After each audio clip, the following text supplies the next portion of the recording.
ইমাম গাযযালী রাহমাতুল্লাহি আলাইহি এর একটি ঘটনা তার মধ্যে দেখেন, এক রাতে তিনি ঘুমের মধ্যে স্বপ্ন দেখতেছেন, আল্লাহ রাব্বুল আলামিন তাকে বলতেছেন, হে ইমাম গাযযালী, তোমার গ্রামের কয়েক গ্রামের পাশে রহমতপুর একটি গ্রাম আছে, দেখো সেখানে গিয়ে দেখো আমার এক প্যারা বান্দা, আমার একটি মুহাব্বতের বান্দা আজকে ইন্তেকাল করেছে, সেখানে যাও, সেখানে যাও।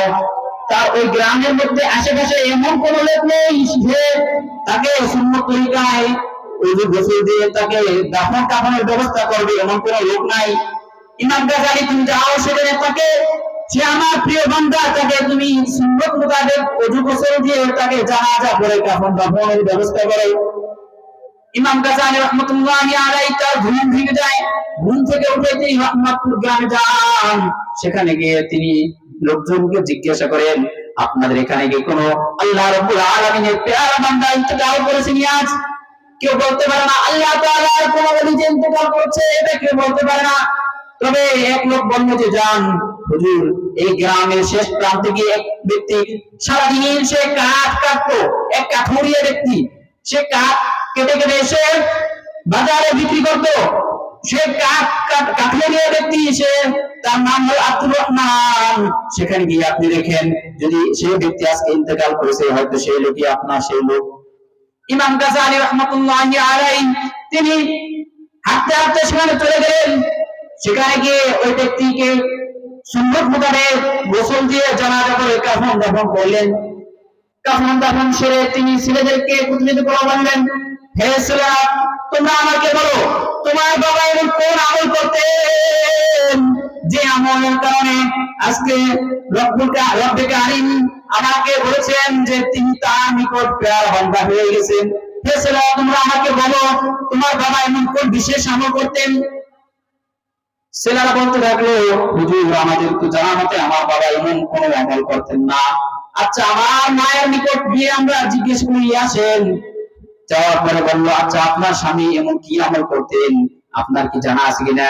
এমন কোন বিশেষ আমল করেন কিনা, এমন কোন বিশেষ আমল করেছেন কিনা যে আমলের কারণে রব্বে কারীম তাকে প্যারা বান্দা হিসেবে ঘোষণা দিয়েছেন?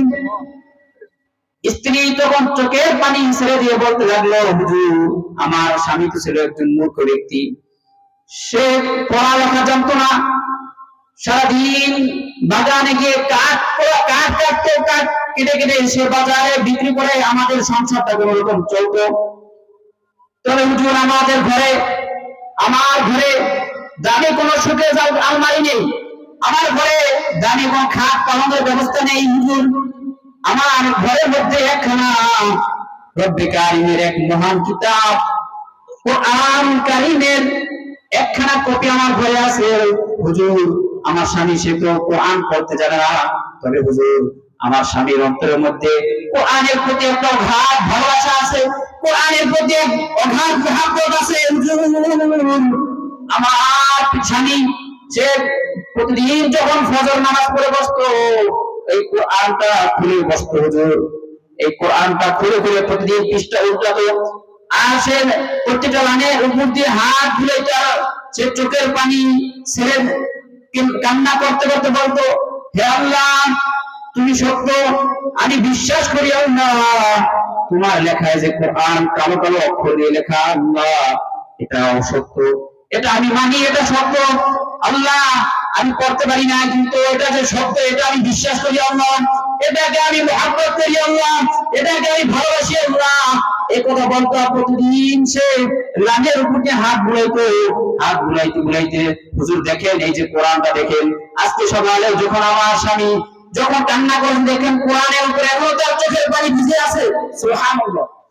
হুজুর দেখেন, এই যে এটা আমার স্বামী চোখের পানিতে কোরআনের পৃষ্ঠা আজও ভিজে আছে, দেখেন হুজুর। তখন ইমাম গাযযালী রাহমাতুল্লাহি আলাইহি আর বুঝতে পারলেন না কি কারণে রব্বে কারীম তাকে প্যারা বান্দা হিসেবে কবুল করে নিয়েছেন। আজকে কোরআন পাঠ করার কারণে, কোরআনের প্রতি মহব্বত থাকার কারণে, কোরআনের প্রতি ভালোবাসা থাকার কারণে, যদিও সে কোরআন পড়তে পারত না, কিন্তু তার একটা আবেগ কাজ করতো, আজকে যদি আমি কোরআন পড়তে পারতাম কতই না ভালো হতো। আপনাদের মনে কি এরকম আকাঙ্ক্ষা যাবে? যারা কোরআন পড়তে পারেন না তাদের মনে কি এরকম আকাঙ্ক্ষা আছে না? অবশ্যই আছে। আপনাদের